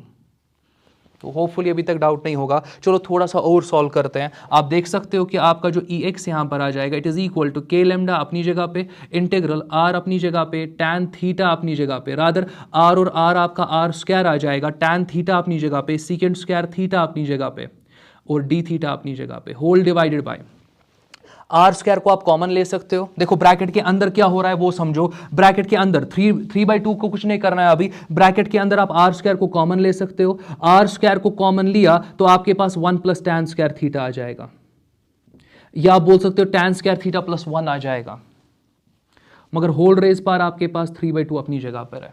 तो होपफुली अभी तक कहीं पे डाउट नहीं होगा। चलो कैलकुलेशंस को कैरी आउट करते हैं। आपके पास जो ex यहां पर होगा इट इज इक्वल टू, आप देख लो k अपनी जगह पर है, लेमडा अपनी जगह पर है, इंटीग्रल आपके पास यहां पर r स्क्वायर है तो वो अपनी जगह पे रहेगा, फिर आपके पास यहां पर tan थीटा है, सेकंड स्क्वायर थीटा है आपके पास, और फाइनली आपके पास d थीटा है, और डिवाइड यहां पर आप किससे करने वाले हो। अब देख लो ये r स्क्वायर है, यहां पर रेज टू द पावर 3/2 है, ये 1 प्लस टैन स्क्वायर थीटा है, 1 plus tan square theta second square theta होता है, तो आप डिनोमिनेटर में r square second square theta whole raise power 3/2 लिख सकते हो। अब समझो यहां पर मैंने आर स्क्वायर अपनी जगह पे रखा, 1 प्लस टैन स्क्वायर थीटा की जगह सेकंड स्क्वायर थीटा लगाया, होल रेज पावर 3/2 अपनी जगह पर है। ये 2 जो यहां पर है रूट में, ये 2 जो स्क्वायर में है, ये जो 2 स्क्वायर में है, ये आपस में कैंसिल आउट एक दूसरे को करेंगे। दैट मींस ये चीज समझो इस वाले पार्ट को, ये 2 यहां पर ये वाला स्क्वायर और ये अंडर रूट का 2 ये एक दूसरे को कैंसिल आउट करेंगे। तो आपके पास इंटीग्रल कुछ इस स्टाइल का बनेगा, ex it is equal to k lambda अपनी जगह पे, इंटीग्रल यहां पर आपका r स्क्वायर, फिर आपका tan थीटा, फिर आपके पास सेकंड स्क्वायर थीटा, फिर आपका d थीटा, डिनोमिनेटर में अब आपके पास r का आपको क्यूब लेना पड़ेगा तो r cube multiplied by second का भी आपको क्यूब लेना पड़ेगा तो सेकंड क्यूब थीटा। तो होपफुली कहीं पे डाउट नहीं होगा। अब आप फर्दर देख सकते हो कि सेकंड स्क्वायर थीटा तो कैंसिल हो जाएगा, यहां पर आपके पास सिर्फ एक सेकंड थीटा बचेगा। सिमिलरली आर स्क्वायर तो कैंसिल हो जाएगा, यहां पर सिर्फ एक आर बचेगा। इंटीग्रल देख लो कितना आसान बन रहा है। आपका जो ex है यहां पे it is equal to k lambda अपनी जगह पर है, इंटीग्रेशन अब समझो यहां पर k लेमडा अपनी जगह पर है, इंटीग्रेशन में अब आपके पास न्यूमरेटर में tan थीटा है जिसको आप sin theta by cos theta लिख सकते हो। tan थीटा को क्या लिख सकते हो, sin theta by cos theta. अच्छा r तो कांस्टेंट है, इंटीग्रल के बाहर ले सकते हो, r डिनोमिनेटर में, इंटीग्रल के बाहर ले लो, ये k लैम्डा बाय r बनेगा। ये जो k लैम्डा बाय r का फैक्टर है ना, ये बहुत इंपॉर्टेंट है, इसको मेमोराइज करो, अभी से मेमोराइज करो कि आपको बहुत सारे आगे रिजल्ट्स मिलने वाले हैं, सब रिजल्ट्स में k लैम्डा बाय r होने वाला है।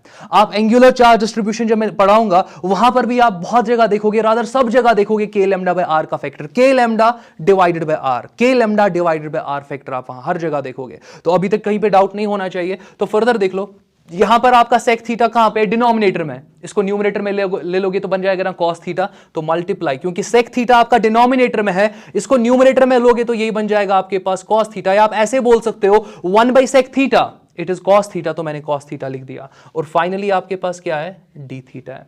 अब आप देख लो कॉस थीटा क्या हो रहा है, कैंसिल हो रहा है, तो आपके पास यहां पर जो ex है it will be equal to k lambda divided by r integration of sine theta d theta. अब यहां पर लिमिट्स में बताऊंगा आपको। थीटा का लिमिट देखो, अगर आप देखोगे थीटा यहां पर θ1 और -θ2 के बीच में लाई कर रहा है। आप चेक कर लो, अगर मैं पूरा ये एंगल ले लूं, मतलब थीटा तो अभी इतना एंगल है, बट अगर मैं ये पूरा एंगल ले लूं, ये तो +θ1 है ना, क्योंकि एंटी क्लॉकवाइज स्टाइल था। अगर मैं फॉर एग्जांपल इसी थीटा को इस वाले साइड से ले लूं, इस वाले साइड से, ये सारे θ2 को करेगा ना यहां पे एनक्लोज, मगर -θ2। दैट मींस देखो देखो कैसे आप लिमिट दे रहे हो, आप ऐसे आगे आ रहे हो, आप ऐसे आगे आ रहे हो, तो दैट मींस इतना सारा एंगल यहां पे θ1 कवर हो रहा है, और ये आप यहां पर बोल सकते हो this is your first limit. तो दूसरा आप देख लो, फिर यहां पर आप एग्जैक्टली इस तरीके से θ2 देख रहे हो कि θ2 यहां पर आपका ये वाला एंगल है, ये आपका नेगेटिव आना चाहिए। तो लिमिट्स की अगर मैं बात करूं, अब देख लो लिमिट्स कैसे आप लोगे। यहां पर आप सिंपली क्या करने वाले हो, आप यहां पे लिमिट्स लोगे, इसको नेगेटिव लेना पड़ेगा, इसको पॉजिटिव लेना पड़ेगा। लिमिट्स आप लोगे माइनस, क्योंकि आप देख लो, अगर मैं आपको ये बताऊं कि आपके पास, क्योंकि ये वाला एंगल तो नेगेटिव है, ये वाला एंगल आपका नेगेटिव है, और ये वाला एंगल आपका यहां पे पॉजिटिव है।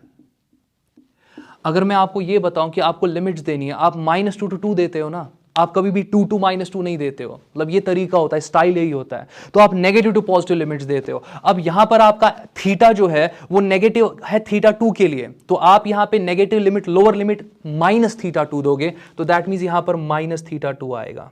अब मैंने ये कैसे सिलेक्ट किया, क्योंकि रेफरेंस लाइन आप क्या करते हो कि अगर आपके पास एक रेफरेंस होता है, आप पहले नेगेटिव टू रेफरेंस जाते हो, फिर आप रेफरेंस टू पॉजिटिव वैल्यू जाते हो। तो यहां पर भी क्या हो रहा है, ये आपका रेफरेंस लाइन है, पहले नेगेटिव एंगल को आप लोगे, फिर आप पॉजिटिव एंगल को लोगे, क्योंकि रेफरेंस लाइन आपके एक नेगेटिव वाले साइड को रखता है, एक पॉजिटिव वाले साइड को रखता है। पहले आप नेगेटिव टू रेफरेंस जाते हो, फिर आप सिंपली रेफरेंस टू पॉजिटिव जाते हो, तो ऐसे होता है, या पॉजिटिव टू रेफरेंस जाते हो। तो इस चीज का आपको टेक केयर करना होगा। इसीलिए जो लिमिट्स यहां पर है, that will be from -θ2 to +θ1।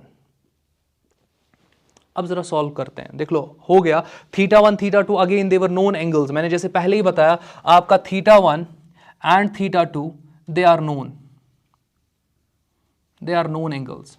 तो होपफुली अभी तक कहीं पे डाउट नहीं होगा। तो मैं लिख सकता हूं यहां पे कि Ex जो आपके पास है, it is equal to k λ/r अपनी जगह पर है। साइन थीटा का इंटीग्रेशन आपके पास -cos थीटा होता है, और लिमिट्स आपका θ2 to θ1 है। अच्छा फर्दर देख लो, मैं लिख सकता हूं ना Ex it is equal to k λ/r अपनी जगह पर है, और यहां पर अब आपके पास आएगा -cos ऑफ θ1, अपर लिमिट मैंने पुट कर दिया, फिर माइनस आएगा फॉर्मूला का, अब लोअर लिमिट देना है, क्या लोअर लिमिट दोगे, सॉरी -θ2 है यहां पर -θ2 है आपका लोअर लिमिट। सो आप यहां पर क्या लोगे लोअर लिमिट, -cos ऑफ -θ2। तो होपफुली अभी तक कहीं पे डाउट नहीं होगा। एक बार और देख लो मैंने कैसे लिमिट्स पुट किया। आपके पास साइन थीटा का इंटीग्रेशन होता है -cos थीटा, आप θ1 पहले इसमें अपर लिमिट दे दो, बनेगा -cos θ1, फिर फॉर्मूला के हिसाब से आपको माइनस लेना होता है, upper limit minus lower limit, upper limit दे दिया, फिर मैंने माइनस लिख दिया। अब लोअर लिमिट को आपको इंट्रोड्यूस करना है। लोअर लिमिट का मतलब आप थीटा की जगह -θ2 दे दो, और ये माइनस साथ में रखना होगा आपको। अच्छा आपको पता है कि जो आपका कॉस होता है ना, that is an even function. अगर कॉस इवन फंक्शन है तो आपने पढ़ा होता है कि cos of -θ it is equal to cos theta, ये आपने पहले ही पढ़ा होता है। और मैं ये भी बताऊंगा कि आपने पढ़ा होता है कि sine of -θ it is nothing, it is -sin theta. और अगेन अगर आपको प्रॉब्लम है, कोसाइन वाला एक वीडियो मैथमेटिकल टूल्स में, कोसाइन एंगल या कोसाइन फंक्शन वाला वीडियो एक मैथमेटिकल टूल्स में मैंने बनाया हुआ है, वहां पर प्रूफ के साथ मैं आपको दिखाता हूं कि ऐसा क्यों होता है, तो वहां पर आप उसको चेक कर सकते हो। फर्दर देख लो, यहां पर मैं लिख सकता हूं यहां पे Ex it is equal to k λ divided by r। यहां पर आप देखोगे कि माइनस इंटू माइनस प्लस आ जाएगा ना, और cos -θ2 तो cos θ2 ही होगा, cos ऑफ -θ2 cos θ2 ही होगा, और माइनस इंटू माइनस प्लस हो जाएगा। मैं लिख सकता हूं ना cos ऑफ θ2, फिर ये -cos θ1 आ जाएगा, और इसको आपको मेमोराइज करना है। तो फिलहाल के लिए मैं यहां पर लिख रहा हूं Ex it is equal to k λ divided by r। k पता है आपको, लेमडा पता है आपको, r पता है आपको, आपके पॉइंट और आपके रॉड के बीच का परपेंडिकुलर सेपरेशन। फिर आप यहां पर क्या लिखोगे,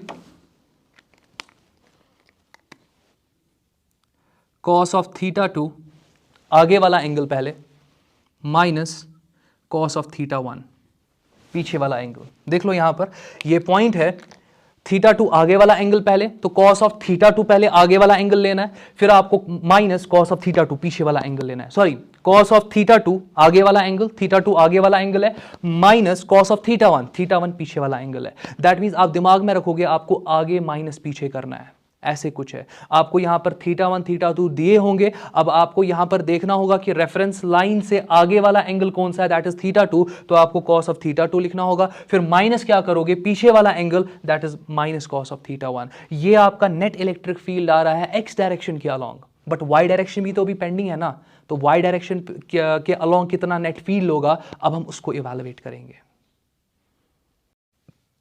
तो रॉड की वजह से मैं बताता हूं और एक बार, इस रॉड की वजह से इस पॉइंट पे जो आपका net field along x axis आ रहा है ना, वो आपका आ रहा है E x is equal to k lambda by r cos theta two minus cos theta one. Theta two आपके रेफरेंस लाइन के आगे वाला angle, theta one reference line के पीछे वाला एंगल, रेफरेंस लाइन के आगे वाला angle theta two, reference line के पीछे वाला एंगल आपका थीटा वन। अब आपको यहां पर इसी रॉड की वजह से नेट इलेक्ट्रिक फील्ड निकालना है, but along y axis, y direction. चलो वो इवैल्यूएट करते हैं। यहां पर मैं पहले बोल सकता हूं कि जो आपके पास डी ई वाई है, ये आपको पहले ही पता है कि डी ई वाई आपका डी ई कॉस थीटा है। तो अगर मैं बात यहां पर ई वाई की करूं, तो आप दोनों साइड से इंटीग्रल लोगे, तो ये तो पूरा इलेक्ट्रिक फील्ड अब आप वाई एक्सिस के अलोंग निकालने वाले हो, और वो आपके पास यहां पर आ जाएगा डी ई कॉस थीटा। अब जरा देख लो, मैं लिख सकता हूं ना ई वाई जो आपके पास है, इंटीग्रल अपनी जगह पे, डी ई का वैल्यू यहां पर आपको पहले ही पता है, इट इज के टाइम्स, आप चेक कर लो, डी ई का वैल्यू पहले ही पता है, it is k times lambda into d x divided by, again आपके पास यहां पर x square plus r square है। और हमने फर्दर देखा कि जो कॉस थीटा आपके पास होता है, कॉस थीटा आपके पास आ जाता है आर डिवाइडेड बाय, ये आपका x square plus r square whole raise power 1/2 है। बहुत आसान है ये। चलो फर्दर कैलकुलेशंस कैरी आउट करते हैं। आपका जो ई वाई है, it is equal to integral आपका के लेमडा अपनी जगह पर, आपके पास यहाँ पे डी एक्स अपनी जगह पर, आपका आर अपनी जगह पे, डिवाइडेड बाय, यहाँ पर आपके पास आ जाएगा x square plus r square whole raise to the power 3/2। अब आपके पास क्या क्या कांस्टेंट है इस इंटीग्रल में, के कांस्टेंट है बाहर आएगा, लेमडा कांस्टेंट है बाहर आएगा, आर भी कांस्टेंट है बाहर आएगा। अब आप सोचोगे ये वाला आर बाहर क्यों नहीं आएगा, नहीं ये आर एक्स के साथ कॉम्बिनेशन में है, कैसे बाहर आएगा ये चीज समझो आप पहले। तो के लेमडा और आर को कहां करोगे, इंटीग्रल के बाहर कर दोगे। आपके पास जो ई वाई है, इट इज इक्वल टू के बाहर आ जाएगा, लेमडा बाहर, आर बाहर आ जाएगा, it will be integral lambda times d x divided by, ये आपका x square plus r square whole raise power 3/2 आएगा। अगेन आप यहां सब्स्टिट्यूशन करोगे। अब आपको पता है कि ये वाला स्टाइल दिख रहा है ना आपको, x square plus r square, आपको पता है सब्स्टिट्यूशन कौन सा करना है। आप सिंपली क्या सब्स्टिट्यूट करोगे, x is equal to r times tan of theta. तो आपको पहले ही पता है कि आपके पास जो dx होगा, it will be equal to r times secant square theta, और यहां पर आपके पास d थीटा होगा। अब आपको पता है ये वाला पार्ट हमने अभी देखा था। चलो कंटिन्यू करते हैं। तो आपके पास जो ई वाई होगा, इट इज इक्वल टू के अपनी जगह पे, लेमडा अपनी जगह पे, r अपनी जगह पे, मैंने शायद लेमडा अंदर भी रखा हुआ है, जबकि मैंने के लेमडा r बाहर जब निकाल दिया, यहां कोई लेमडा नहीं रहेगा। चलो फर्दर देखते हैं। यहां पे के लेमडा r बाहर आ गया, dx की जगह पर आप लिख सकते हो r times secant square theta d theta, और डिवाइड किससे हो जाएगा, यहां पे एक्स की जगह पे सब्स्टिट्यूट क्या करोगे, r square tan square theta. x की जगह पे r tan थीटा है, बट x स्क्वायर की जगह पर r square tan square theta आ जाएगा, फिर प्लस आपके पास यहाँ पे r square whole raise to the power 3/2 आ जाएगा। जरा फर्दर देख लो, आपका k अपनी जगह पे, लेमडा अपनी जगह पे, r अपनी जगह पे, इंटीग्रल ये आपका r times secant square theta d theta रहेगा, डिवाइडेड बाय r स्क्वायर को आप कॉमन निकाल सकते हो ब्रैकेट के अंदर, फिर आपके पास बचेगा tan स्क्वायर थीटा प्लस 1, बराबर सेम चीजें हो रही है जो अभी इससे पहले हमने ex वाला एलिमेंट निकाला था, तो वहां पर ऐसा ही कुछ हो रहा था। फिर whole raise to the power यहां पर 3/2 है। तो होपफुली अभी तक कहीं पे डाउट नहीं होगा। तो मैं लिख सकता हूं यहां पे कि जो आपका ई वाई होने वाला है, जो आपका ई वाई यहां पर होने वाला है, के अपनी जगह पर है, लेमडा अपनी जगह पर है, आर अपनी जगह पर है, ये आपका इंटीग्रेशन यहां पर आ जाएगा आर सेक स्क्वायर थीटा, और यहां पर आपका डी थीटा, और डिवाइड किससे आप करोगे, देख लो यहां पर आपका आर स्क्वायर अपनी जगह पर है, tan स्क्वायर थीटा प्लस 1 किसके बराबर होता है, सीकेंट स्क्वायर थीटा, मगर होल रेज पावर आप क्या लोगे 3/2, तो होल रेज पावर 3/2। अगेन आप देख सकते हो कि स्क्वायर और अंडर रूट वाली टर्म्स कैंसिल आउट हो जाएंगी, ये आपकी स्क्वायर की टर्म्स है, ये कैंसिल आउट हो जाएंगे एक दूसरे के साथ, और अंडर रूट और स्क्वायर वाली टर्म्स एक दूसरे के साथ कैंसिल आउट हो जाएंगी। तो आपका जो ई वाई यहां पर है, इट इज इक्वल टू के अपनी जगह पे, लेमडा अपनी जगह पे, आर अपनी जगह पे, इंटीग्रल यहां पर आपके पास r times sec square theta है, डी थीटा है, डिवाइडेड बाय अब आपके पास आर क्यूब, क्योंकि क्यूब है ना यहां पे, तो अब आपके पास क्या आ जाएगा आर क्यूब, और आपके पास आ जाएगा secant cube of theta. Again अब आप क्या देख सकते हो, आप देख सकते हो कि ऊपर न्यूमरेटर में 2 आर है, नीचे 3 आर है, तो नीचे अब एक ही आर बचेगा। अच्छा, न्यूमरेटर में आपके पास सीकेंट स्क्वायर है, नीचे सीकेंट क्यूब है, तो नीचे एक ही सीकेंट थीटा आपके पास बच जाएगा। तो दैट मीन्स आपके पास यहां पर जो ई वाई होगा it is equal to k lambda अपनी जगह पे। अच्छा, ये आर है ना डिनोमिनेटर में, आर है ना कांस्टेंट, आप आर को इंटीग्रल के बाहर निकाल सकते हो ना डिनोमिनेटर में, तो के लेमडा बाय आर वापस अब बाहर आ जाएगा। यही तो मैं बोल रहा था ना कि के लेमडा बाय आर को मेमोराइज करो, सब जगह दिखने वाला है ये। तो फर्दर देख लो, यहां पर इंटीग्रेशन आपके पास 1/sec, 1/sec क्या होता है cos थीटा, क्योंकि आपका sec डिनोमिनेटर में है। 1/sec किसके बराबर होता है, cos थीटा के बराबर, आप इसको cos थीटा लिख सकते हो। फिर आपका d थीटा पेंडिंग है, तो वो मैं लिख रहा हूं। लिमिट्स कहां से कहां तक, लिमिट्स कहां से कहां तक, -θ2 से लेके +θ1 तक। तो मैं लिख रहा हूं -θ2 से लेके +θ1 तक। तो होपफुली कहीं पे डाउट नहीं होगा। चलो सॉल्व करते हैं। यहां पर आपका जो ई वाई है it is equal to k lambda divided by are अपनी जगह पे, कॉस थीटा का आपके पास इंटीग्रेशन आ जाता है साइन ऑफ थीटा, और लिमिट्स आप यहां पे -θ2 टू θ1 दोगे। तो चलो मैं लिख रहा हूं यहां पे कि जो आपका ई वाई है it is equal to k lambda divided by are अपनी जगह पे, पहले अपर लिमिट दे दो तो साइन ऑफ θ1 आ जाएगा, फिर माइनस, फिर लोअर लिमिट दे दो तो साइन ऑफ -θ2 आ जाएगा। देख लो, साइन थीटा में जरा अपर लिमिट θ1 दे दो, साइन θ1 आ गया। माइनस करना है ना लोअर लिमिट, लोअर लिमिट -θ2 है, वो यहां पर थीटा की जगह दे दो, साइन -θ2 बन जाएगा। मुश्किल होना नहीं चाहिए कहीं पे। अच्छा, अभी हमने देखा कि sine of -θ is minus sine theta, तो नेगेटिव बाहर निकालना होता है आर्ग्यूमेंट से। तो आप इसको लिख सकते हो ना यहां पर कि जो आपका ई वाई है it is equal to k lambda divided by are, यहां आपके पास आ जाएगा साइन θ1, ये माइनस और ये माइनस जब बाहर लाओगे माइनस इंटू माइनस प्लस आ जाएगा, तो प्लस आपका साइन θ2 आ जाएगा। अगेन मैंने यहां यूज क्या किया, मैंने ये वाला इक्वेशन यहां पे यूज किया, तो पता होना चाहिए आपको। तो यहां पर ये आपका नेट इलेक्ट्रिक फील्ड है अबाउट वाई एक्सिस। तो मैं लिखने वाला हूं यहां पर दूसरा रिजल्ट आपके लिए, तो यहां पर मैं दूसरा रिजल्ट लिखने वाला हूं। आपका जो ई वाई है यहां पे it is equal to k lambda divided by r sine of θ1 plus sine of θ2, या मैं ऐसे कर सकता हूं sine of θ2 plus sine of θ1, ताकि आपको दिमाग में रहे कि पहले हमें लेना होता है रेफरेंस लाइन के आगे वाला एंगल, फिर प्लस माइनस कुछ भी हो, फिर लेना होता है रेफरेंस लाइन के पीछे वाला एंगल। तो पहले θ2 लिया करो, θ2 का मतलब क्या होगा, रेफरेंस लाइन के आगे वाला एंगल, और जो आपका θ1 होगा वो रेफरेंस लाइन के पीछे वाला एंगल होने वाला है। तो होपफुली कहीं पे डाउट नहीं होगा यहां पे। तो ये दो इक्वेशंस आपको मेमोराइज करनी है।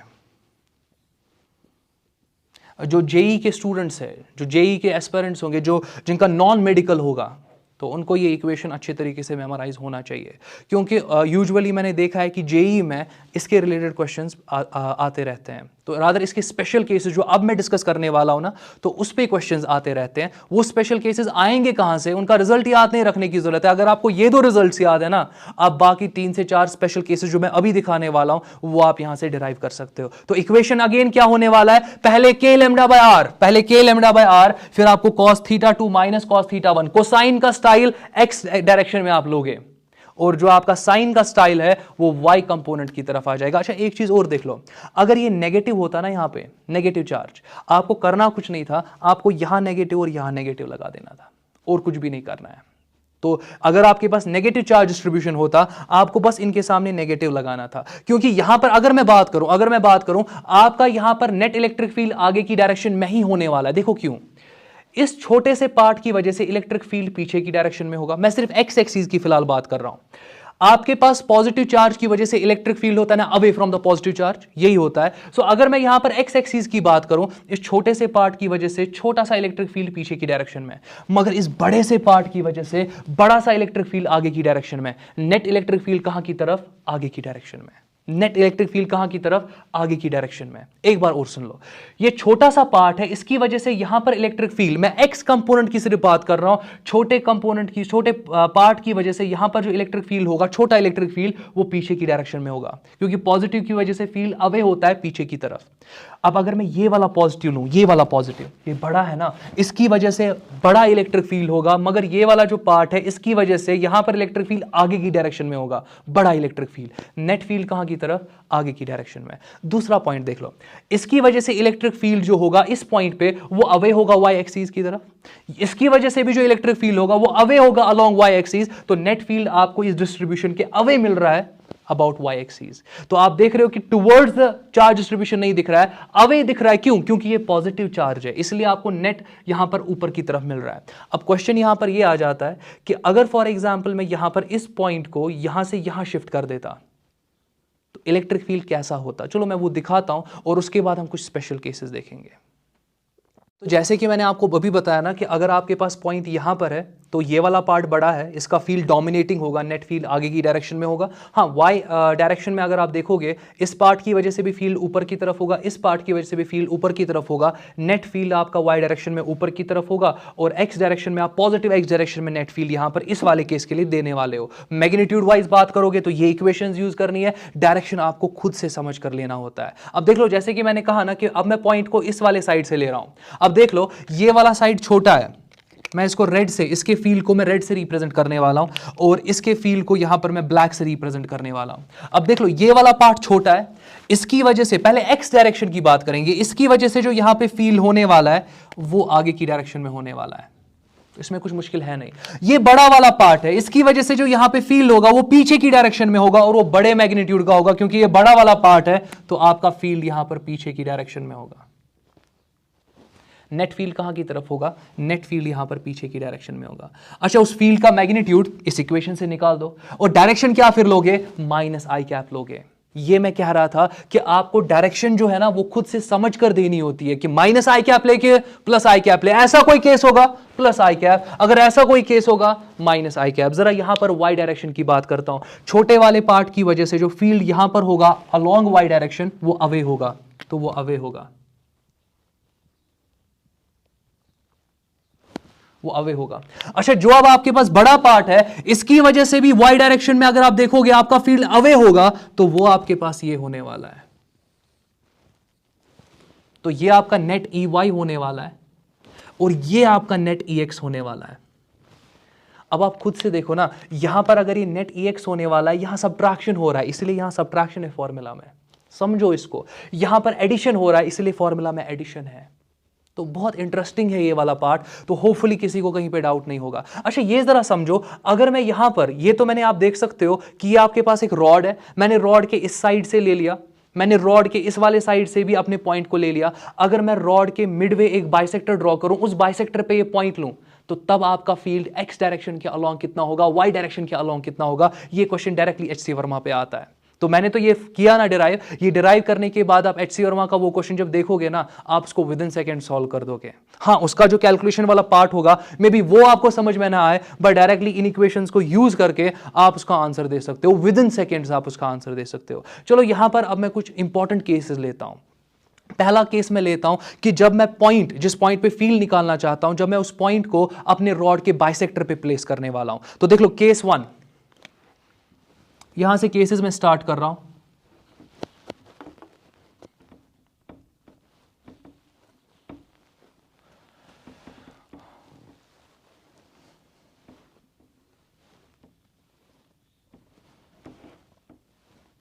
तो यहां से मैं केसेस स्टार्ट करने वाला हूं। पहला केस नंबर 1,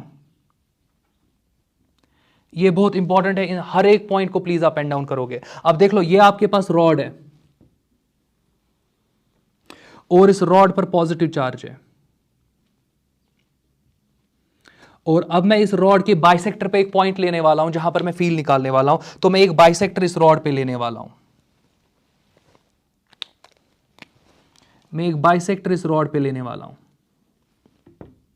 जितना पार्ट यहां से है उतना ही पार्ट यहां से होने वाला है, और यहां पर आप सिंपली फील्ड निकालने वाले हो।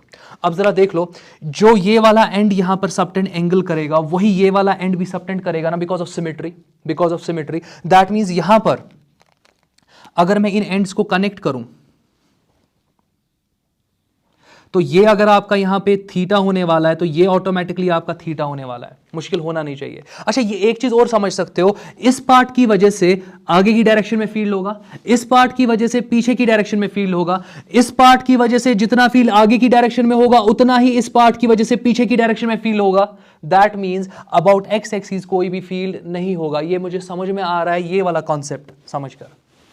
चलो इक्वेशन वाइज देखते हैं, जरा मैं पहले यहां पे Ex की बात करूं।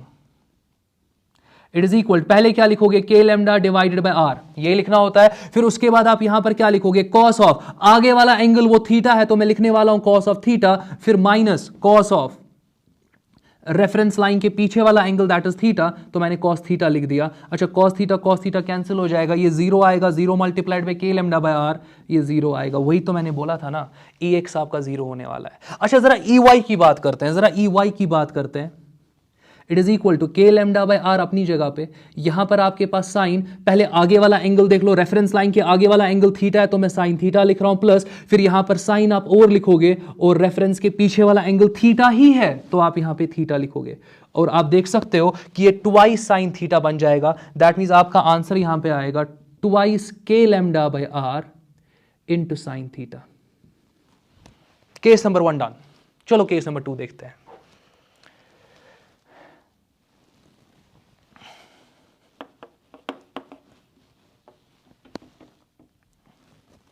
चलो केस नंबर 2 देखते हैं। केस नंबर 2 में मैं इनफाइनाइट वायर लेने वाला हूं, इनफाइनाइट वायर।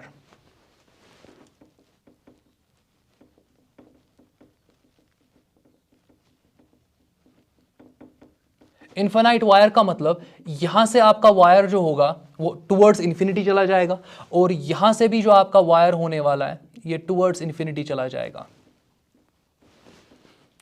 टुवर्ड्स इंफिनिटी जब आपके वायर चले जाते हैं ना, आपके एंगल्स जो है वो 90 की तरह अप्रोच हो जाते हैं। मैं दिखाता हूं कैसे, बट फिलहाल के लिए आप यहां पर एक पॉइंट ले रहे हो। अब ये पॉइंट कहीं भी ले लो चलेगा, ये पॉइंट आप कहीं पर भी ले लो। अगेन ये point at a distance r होगा from this positive charge distribution, तो कोई इश्यू नहीं है। अब जरा देख लो, अब ये वाला पार्ट देख लो, यहां पर अगर मैं बात करूं, यहां पे अभी कुछ एंगल बन रहा है थीटा, देखते जाओ। अगर मैं इस रॉड को थोड़ा बड़ा कर दूं, ये थीटा बड़ा हो जाएगा, आप चेक कर लो, थीटा बड़ा हो गया। अगर इस रॉड को और बड़ा कर दूं, ये थीटा और बड़ा हो जाएगा।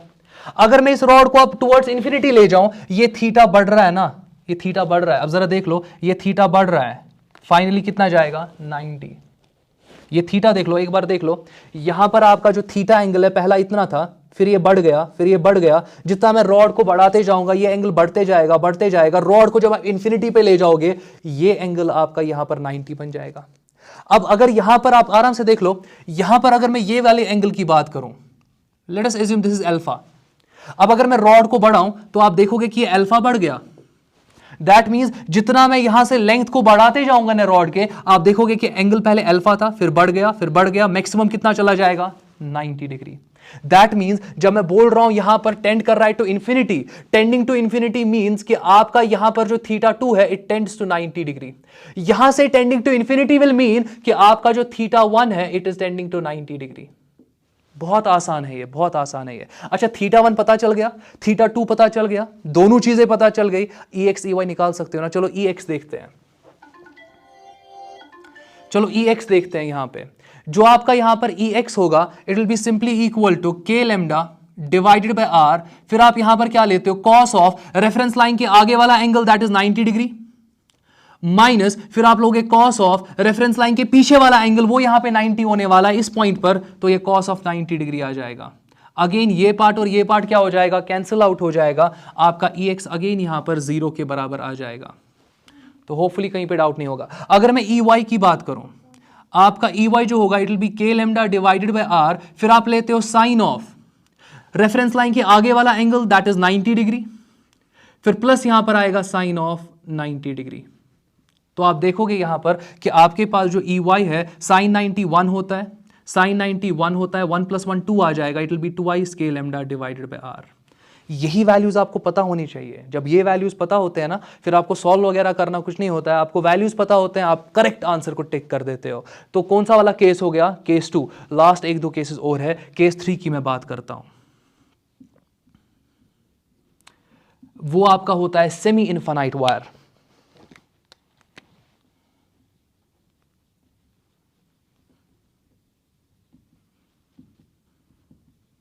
Semi infinite wire. अब देख लो यहां पर मैं क्या करने वाला हूं। सेमी इनफाइनाइट वायर में अगेन आप देखोगे कि आपका एक एंड टुवर्ड्स इंफिनिटी होगा, मगर दूसरा एंड आपका फिक्स्ड होगा। सेमी इनफाइनाइट मतलब एक एंड टुवर्ड्स इंफिनिटी गया, दूसरा एंड इंफिनिटी की तरफ नहीं गया, तो ये आपका इंफिनिटी है।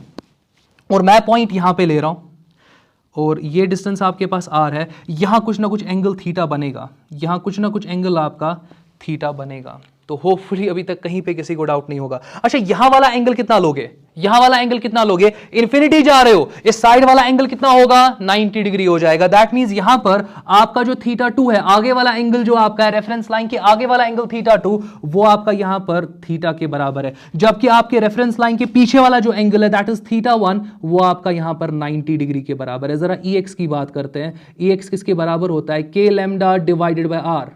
तो अभी तक डाउट है नहीं। फिर मल्टीप्लाई किससे करोगे? यहां पर आप कॉस ऑफ आगे वाला एंगल देख लो, वो तो थीटा है, तो कॉस ऑफ थीटा माइनस, फिर आप लोगे कॉस ऑफ पीछे वाला एंगल, वो तो 90 है, तो माइनस कॉस 90 कर दोगे। अच्छा, cos 90 किसके बराबर होता है? cos 0 किसके बराबर होता है? 1 के बराबर। cos 90 0 होता है, तो ये वाला पार्ट आपका 0 होने वाला है। तो आपका जो EX यहां पर आएगा, it will be equal to K lambda divided by R into cos of theta. तो ये आपका EX है। अच्छा, EY की अगर मैं बात करूं, अगर मैं EY की बात करूं तो किसके बराबर आ जाएगा? अगेन आप क्या लिखोगे? पहले K lambda divided by R, तो K lambda divided by R multiply किससे करोगे? मल्टीप्लाई किससे करोगे? साइन ऑफ आगे वाला एंगल प्लस साइन ऑफ पीछे वाला एंगल। साइन ऑफ आगे वाला एंगल आपके पास बन जाएगा साइन थीटा, साइन ऑफ पीछे वाला एंगल साइन 90 हो जाएगा, साइन 90 1 के बराबर होता है, तो यहां पर 1 आ जाएगा। आप देख लो ये सारे इंपॉर्टेंट केसेस है, और यूजुअली क्या होता है कि इनका पूरा जब किसी बुक में इसके रिलेटेड क्वेश्चन होता है वो फिर पूरा सॉल्व करते हैं। बट अगर आपको यहां पर सिर्फ ये इक्वेशंस अच्छे से पता है, मैं सिखा रहा हूं कि इन इक्वेशंस को अच्छे से अप्लाई कैसे करोगे। और याद रखो, पहले आगे वाला एंगल माइनस पीछे वाला एंगल, रेफरेंस लाइन के आगे वाला एंगल होता है और एक पीछे वाला एंगल होता है। उस स्टाइल से आप चीजों को समझो, तब जाके आप देखोगे कि ये सारे रिजल्ट्स आपको याद करने की जरूरत नहीं है, बस इनको अच्छे से याद करो और इनको सीखो, इन केसेस पे अप्लाई करना। लास्ट केस में यहां पे डिस्कस करने वाला हूं, अगेन सेमी इनफाइनाइट वायर, मगर पॉइंट को यहां पर इस एंड के ऊपर लेने वाला हूं, इस पॉइंट को इस एंड के ऊपर लेने वाला हूं। आप देखो क्या होने वाला है। तो केस 4 लास्ट, आज के वीडियो का लास्ट केस होने वाला है। अगेन आपका सेमी इनफाइनाइट वायर है।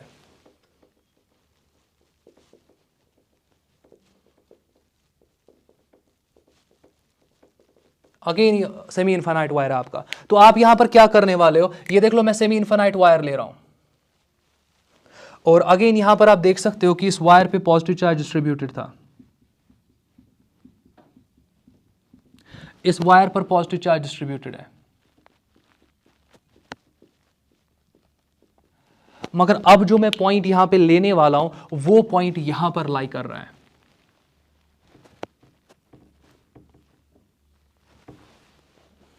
अब खुद से जरा देख लो, इस पूरे डिस्ट्रीब्यूशन की वजह से यहां फील्ड आगे की डायरेक्शन में होगा, इस पूरे डिस्ट्रीब्यूशन की वजह से यहां पे फील्ड ऊपर की डायरेक्शन में होगा। ये वाला केस सबसे इंपॉर्टेंट केस है, मोस्ट इंपॉर्टेंट केस है ये।